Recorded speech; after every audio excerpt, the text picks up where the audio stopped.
네, 뷰티풀 굿모닝 시간입니다. 헤르메스타 하창원 본부장 함께합니다. 어서 오세요. 네, 안녕하십니까. 저희 시간 외 특징지부터 만나보도록 하겠습니다.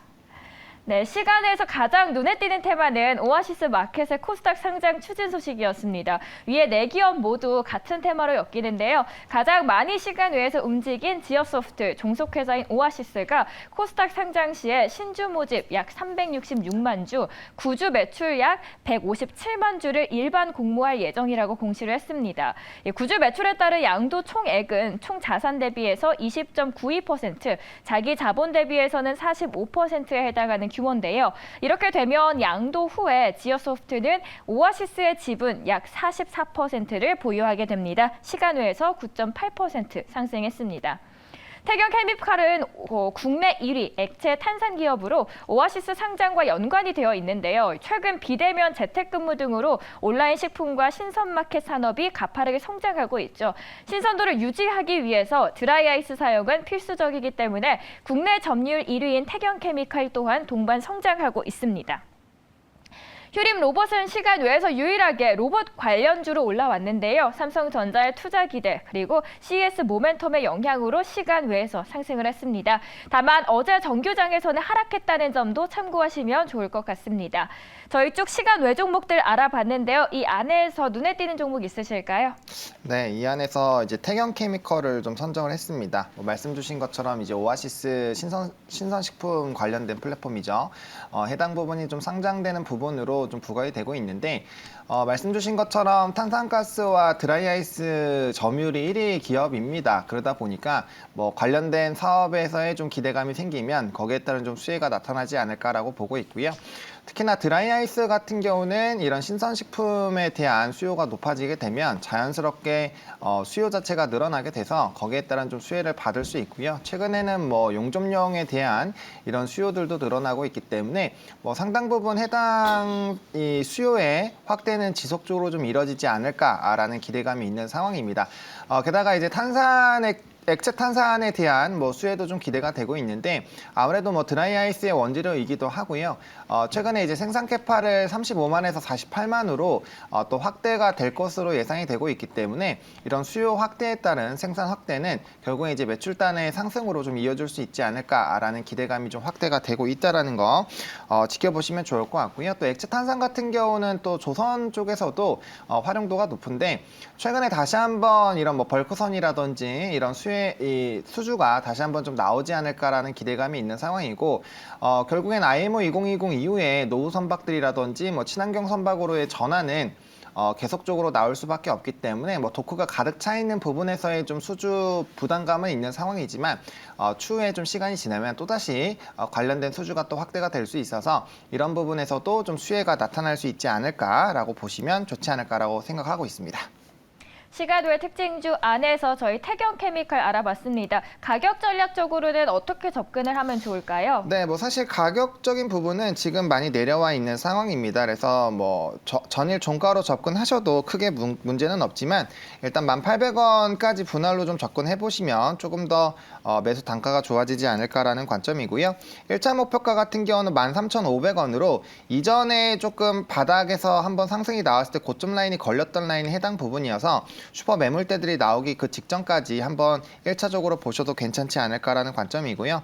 손절 라인은 10,000원입니다. 이전에 저점을 다지고 반등이 나왔었던 초입 부분이어서 해당 부분 강하게 깨지 않는다라고 한다면 지금 가격 상태에서는 좀 끌고 가보셔도 괜찮다라고 생각을 하고 있습니다. 태경 케미칼 10,000원까지 내려온다면 매도 의견까지 참고를 해주시면 좋겠습니다. 이어서 저희 외국인과 기관 안에서 외국인부터 보도록 하죠. 최근 외국인의 매수세가 국내장에서 두드러지고 있죠. 하루 빼고 연속적으로 매수 중인데요. 그 덕이었을까요? JB금융지주 16거래일 연속적으로 외국인이 매수한 덕분에 어제장에서는 52주 신고가를 터치합니다. 이제 아시다시피 호텔신라는 어느덧 12일째 러브콜을 보내고 있고요. 외국인 치과용 디지털 치료 솔루션 기업이죠. 레이가 중국 사업 확대의 속도를 더욱더 내면서 리오프닝과 함께 맞물리자 오름세를 보였습니다. 내일은 7일 연속해서 담습니다. JYP 엔터는 6일째 외국인이 매수를 합니다. 초반에도 이 중국의 리오프닝과 함께 묶이면서 상승 가도를 탔지만 이제는 리오프닝과는 좀 무관하게 자체적인 능력이 발휘되면서 외부 환경과 함께 묵묵히 걸어가고 있는 JYP입니다. 마지막으로 제주항공 보겠습니다. 최근에 일본 여행의 급증으로 인기가 급상승하고 있죠. 지난해 12월 LCC의 국제항공 여객수는 대형 항공사를 넘어선 것으로 나타났는데요. LCC의 국제항공 여객수가 대형 항공사를 추월한 것은 이번이 처음이라는 점에서 이례적이었습니다. 여기에다가 지난해 전 세계 5번째로 운항 시간을 가장 잘 지킨 항공사로 올라섰다는 조사 결과까지 더해지면서 이미지는 점점 더 좋아지고 있습니다. 블룸버그의 통계를 보니까 정시 운항률은 91.8%로 전 세계 항공사 중에서 5위를 기록했다고 합니다. 외국인의 관심 종목 안에서 저희 어떤 기업을 보면 좋을까요? 네, 저는 제주항공을 좀 다시 말씀을 드리려고 하는데요. 말씀 주신 대로 외국인의 순매수가 4거래에 들어오고 있고 특히나 연기금의 이 수급이 굉장히 좋습니다. 19일 이후부터는 뭐 한 거래일 빼고는 계속적으로 좀 매수가 들어오고 있다는 점이 특장점이라고 보고 있고요. 일단은 뭐 말씀 주신 것처럼 LCC 업체가 대형 항공사를 압도를 했습니다. 그냥 이긴 게 아니라 압도를 했기 때문에 뭐 거기에 따른 실적 기대감이 좀 확대가 되고 있고요. 또 흑자전환 기대감에 대해서 가장 먼저 언급이 되는 LCC 항공사 중에 하나입니다. 아무래도 기저효과로 인해서 이런 실적적인 부분이 좋아지는 기대감이 있는 쪽이 뭐 지속적인 좀 성장 여력이 나올 가능성이 굉장히 좀 큰 상황이고요.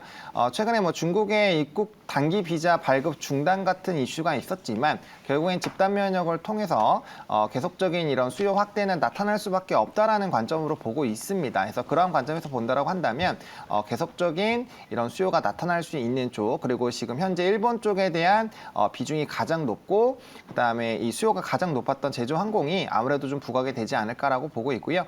LCC 업체들은 실적에 대한 부담감도 있었지만 사실 거기에 따른 유상증자에 대한 부담감이 있는데 제주항공 같은 경우는 이미 기존에 한번 유상증자로 인해서 주가의 조정이 충분히 나왔었던 종목입니다. 그래서 기타 LCC 대비해서도 해당 부분에 대한 부담감이 좀 떨어진 상황이라고 보시면 좋을 것 같고 그래서 추가적인 리오프닝에 따른 수혜를 좀 기대를 해보셔도 괜찮은 종목이지 않을까라고 보고 있고요.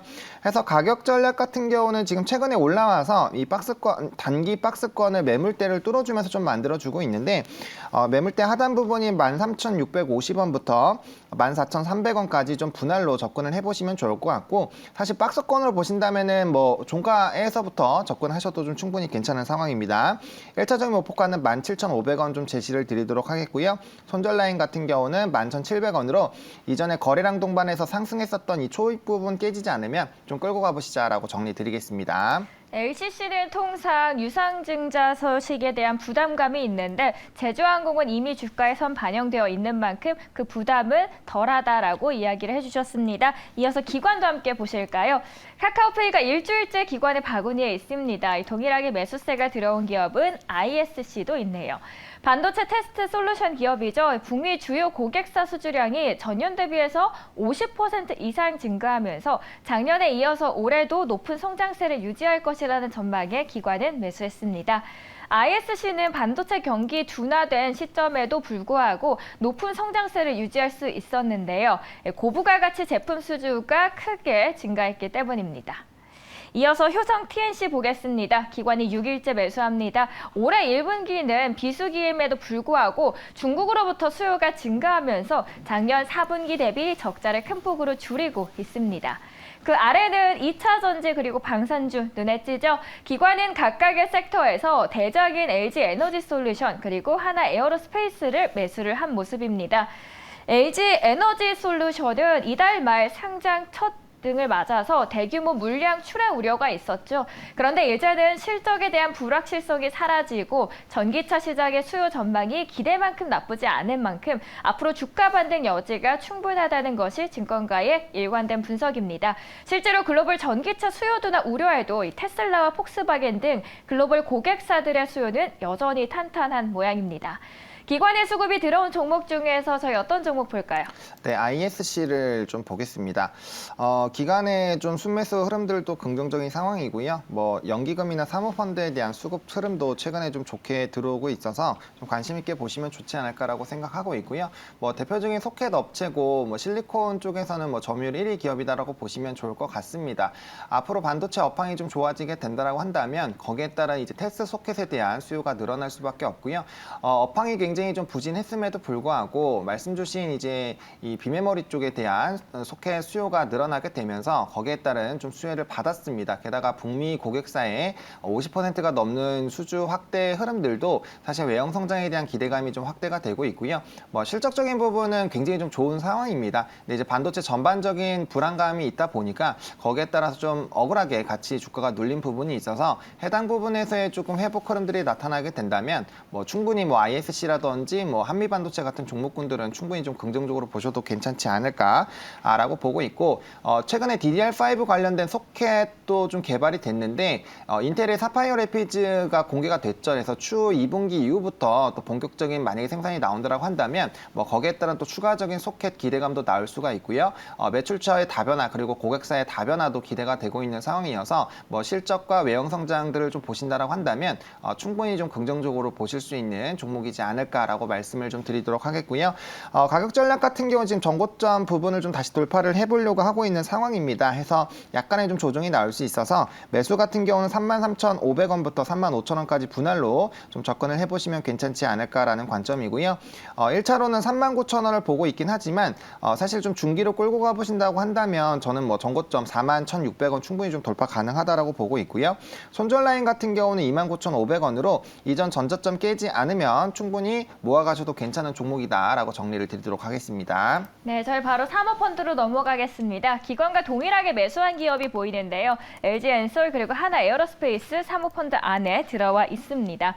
하나솔루션이 미국의 태양광 단지 구축을 위해서 투자하기로 하면서 외형 성장 기대감이 커지는 모습입니다. 증권가는 미국의 대규모 세제 혜택에 힘입어서 투자 금융을 조기 회수하는 것은 물론이고 태양광 시장에서의 경쟁력을 더욱더 강화할 수 있음을 전망하고 있습니다. 전반적인 시장 안에서 사모펀드 이슈 봤는데요. 이 안에서 눈에 띄는 기업 있으셨을까요? 네, 뭐 저는 CS윈드를 좀 선정을 했습니다. 아무래도 최근에 다시 한번 신재생 에너지에 대한 기대감이 좀 확대가 되고 있는 상황이고요. 특히나 이전에 CS윈드가 사모펀드에 조금 대거 매수가 들어올 때 해당 부분을 좀 말씀을 드리고 좀 유의미한 성과가 있었는데 이번에도 좀 사모펀드가 적극적인 매수가 나오고 있어서 거래량 동반한 갭 상승이 나왔지만 좀 접근을 해보시면 괜찮지 않을까라는 관점이고요. 작년 말에 이제 작년 매출 대비 100%가 넘는 수주가 나왔고 최근에도 계속적인 수주 흐름들이 유지가 되고 있는 상황입니다. 앞으로 뭐 러시아 우크라이나에 대한 이런 전쟁으로 인해서 에너지 자립도에 대한 수요가 늘어나고 있는 상황이고 글로벌적으로 풍력과 태양광 같은 경우는 설치량이 굉장히 좀 큰 폭으로 늘어날 예정이라는 부분들 그리고 국내에서 정책적으로 태양광과 이제 풍력의 비중 자체가 좀 달랐는데 6대4 비율로 풍력 쪽이 많이 올라왔습니다. 그래서 정부 정책에 따른 또 수혜도 충분히 기대를 해볼 수 있는 상황이어서 기대를 해보시면 좋을 것 같고요. 뭐 풍력 타워에서는 뭐 세계 1위 기업이라고 보시면 좋을 것 같고 재작년부터 하부 구조물로까지의 좀 사업 확장을 노리고 있었던 상황이어서 하부 구조물 시장이 풍력 타워보다는 시장의 규모가 약 2배 정도 높기 때문에 이런 높은 점유율을 바탕으로 또 점유율을 확대를 한다라고 한다면 충분히 좀 기대를 해보실 수 있지 않을까라는 관점입니다. 또 미국에 대한 뭐 공장이라든지 이런 기대감도 있어서 해당 부분들을 좀 체크를 해보시면 괜찮지 않을까라는 부분이고요. 사실 가격적인 부분에서는 좀 올라와서 약간은 좀 부담스러우실 수도 있겠지만 68,000원까지 좀 분할로 접근하신다라는 관점으로 물량을 모아보시면 좋을 것 같고요. 1차적인 목표가는 95,000원입니다. 전고점 충분히 돌파 가능하다라고 보고 있고요. 이런 태양광이나 풍력 같은 경우는 뭐 중장기적으로 가면 갈수록 사실 더 주가의 상승력을 보실 수 있는 섹터다 보니까 충분히 이렇게 강력한 눌림목이 나왔을 때마다 좀 접근을 해보시면 괜찮지 않을까라는 관점이고요. 손절 라인은 58,000원입니다. 사실상 해당 종목이 좀 강하게 눌린다라고 한다면 손절보다는 오히려 비중 확대의 기회로 삼아 보시는 것을 말씀을 드려보도록 하겠습니다. 네, 지금까지 사모펀드 안에서 CS윈드에 대한 전략까지 함께 짚어드렸습니다. 지금까지 헤르메스 스타 카창원 본부장 함께했습니다. 감사합니다. 네, 고맙습니다.